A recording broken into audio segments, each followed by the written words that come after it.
अभ्यास 29।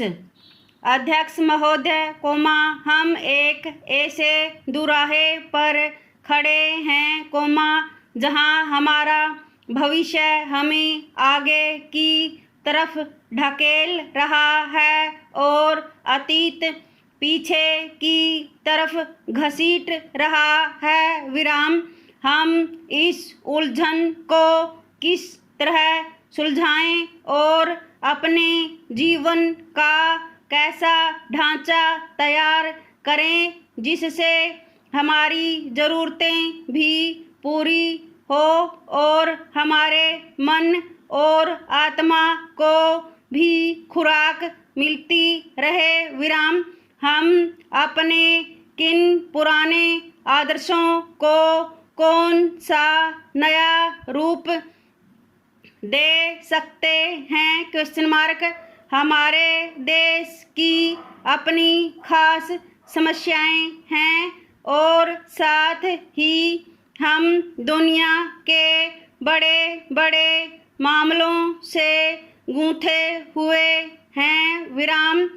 दुनिया आज गजब की तरक्की करने के बावजूद ऐसा जान पड़ता है कि वह अपने आप पर से विश्वास खोती जा रही है।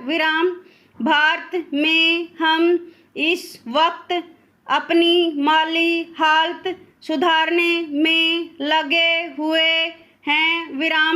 पंचशाला योजनाओं से हम अपनी जनता का रहन सहन उठाने की कोशिश कर रहे हैं और बहुत ठीक कर रहे हैं। बगैर इसके किसी भी तरह की तरक्की संभव नहीं।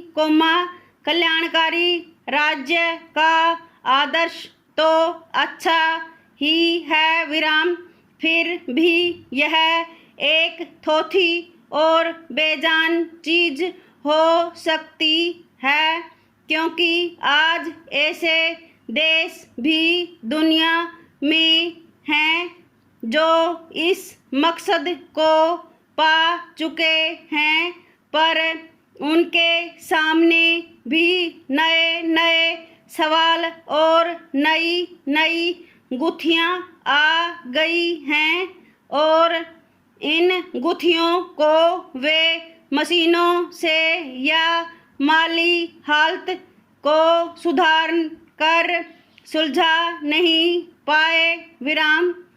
मानव स्वभाव की कुछ बुनियादी ज़रूरतों को पूरा करने में अब तक धर्म और मजहब का काफ़ी बड़ा हाथ रहा है, मगर इस तरह के धर्म की पकड़ अब ढीला हो चली है, उसका असर फीका पड़ चुका है और वह आजकल की दलीलों और साइंस के सामने टिक नहीं पा रहा है।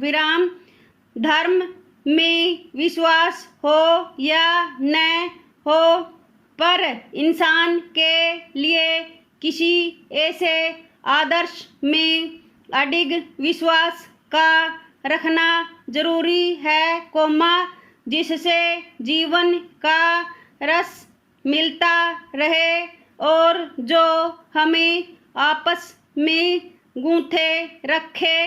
Next stanza. हमें तो आगे की तरफ देखना है और उसके लिए पूरे जोश और विश्वास के साथ काम करना है। हमें साथ ही अपनी पिछली विरासत को भी कायम रखना है और उसी से शक्ति प्राप्त करनी है। परिवर्तन जरूरी है, मगर अपने पुराने इतिहास से मुँह फेरना अपनी ही जड़ों को खोदना है विराम।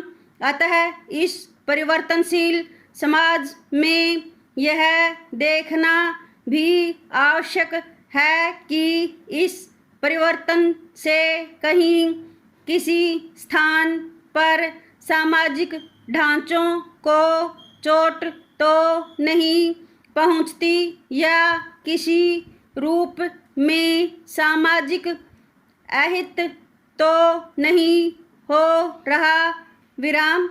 अगर ऐसा होता है तो फिर उस परिवर्तन से कोई लाभ होने वाला नहीं विराम।